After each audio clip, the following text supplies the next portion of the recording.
If you're someone who frequents my channel, you're probably aware that a lot of the things that I make fun of happen to come from Instagram. And some of my favorite Instagram pages to make fun of that are just chock full of gems are the Instagram fact channels. And these pages have poorly written facts. English probably isn't their first language. All the facts are usually wrong or don't make any sense whatsoever. It's just, like I said, it's just full of gems. And one of my favorites of all time is Know the Unknown. And this is the page where I find majority of the facts that I make fun of. So I went on there looking for some good juicy facts, and their materials changed just a little bit. It's a little bit different than what I remember. It looks like they're more in the business of posting relatable memes, maybe. I think that's maybe what these are. But I'm going to go over some of these, and we're going to take it as what they are. And this is a fact page, so you know what?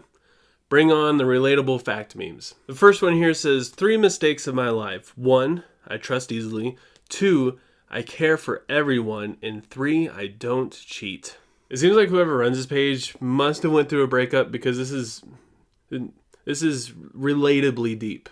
And the first one I could kind of get, because I mean, if you go through something kind of tough, like a bad breakup, like I said, there's a good chance it's probably going to take a little while for you to open up to someone else, and you're probably not going to be able to trust that easy again. But the second one, I feel like, is kind of what's wrong with the world. Like, it's a mistake to care for everyone. I feel like we have too many of those people in the world that just don't care. If anything, it comes off just sounding extremely bitter, but not quite as bitter as the third one, which is, I don't cheat. That's a mistake.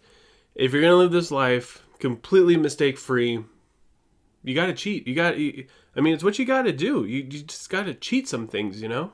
Everybody else is doing it, so you might as well be cheating too, right? I mean, your high school math test, your girlfriend, you might as well just cheat on everything.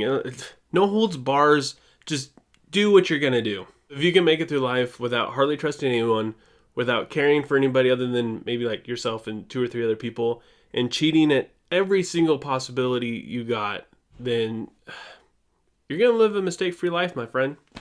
This is a picture of 2 bullets hitting each other during the Battle of Gallipoli, which took place in 1915 at Istanbul.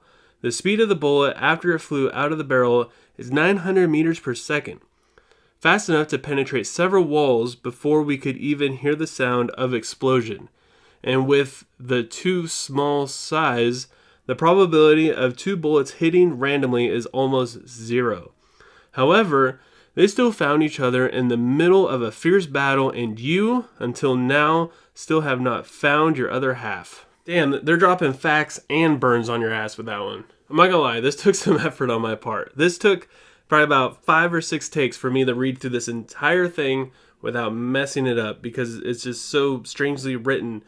But one thing that still catches me kind of off guard is when it says, however, they still find each other in the middle of a fierce battle, and you, until now, still have not found your other half. Are they not only dropping facts, burning you, but are they also predicting the future? Is this like their way of like burning you, but at the same time, like, don't worry, until right now, like, whoever reads this is now going to go out and find the love of their life? What? I don't understand this. I'm also not doing any research on any of this, like, whatsoever, because that's just how I roll. But I find this really hard to be true, that these 2 bullets hit during this battle in 1915, because it is basically comes down to 0 chance of this ever happening. But if you guys happen to know what museum this is at or anything, go ahead and leave a comment below, and I'll argue with you. This is my life. Frustrated 1 minute, happy the next, and sad a few minutes later. Your life sounds like you probably have some sort of split personality disorder, or maybe a little bit of bipolarism. You should probably go and see a doctor.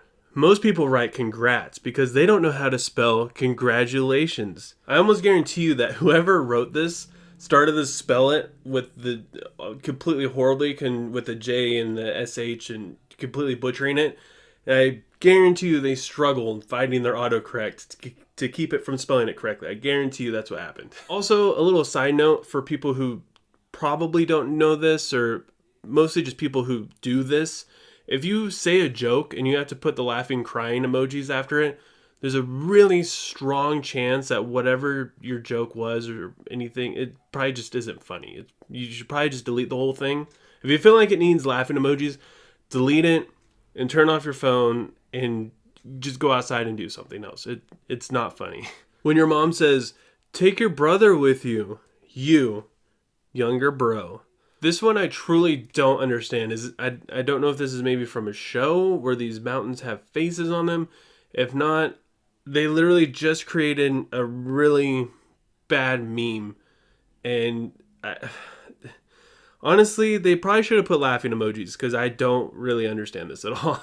Like they just found this kind of semi-relatable thing to say and just threw faces on mountains and titled it you and younger brother. Is this what it means to make a meme now? Is this what it looks like?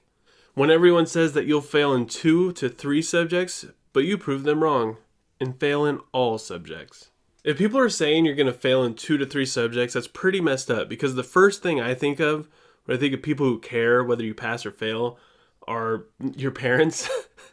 And I can only imagine your parents sitting there going, like looking at each other as you're walking off to school, just being like, he's gonna fail at least 2 or 3. He's not gonna make it.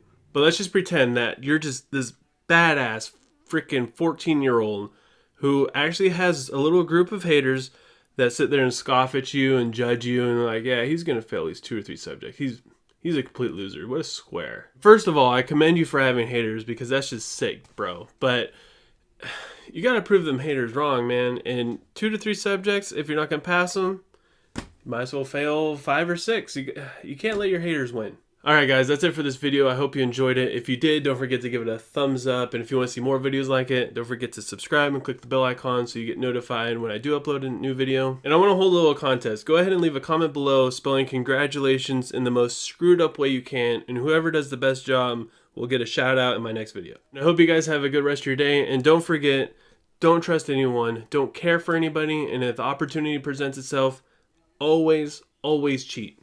I'll see you guys next time.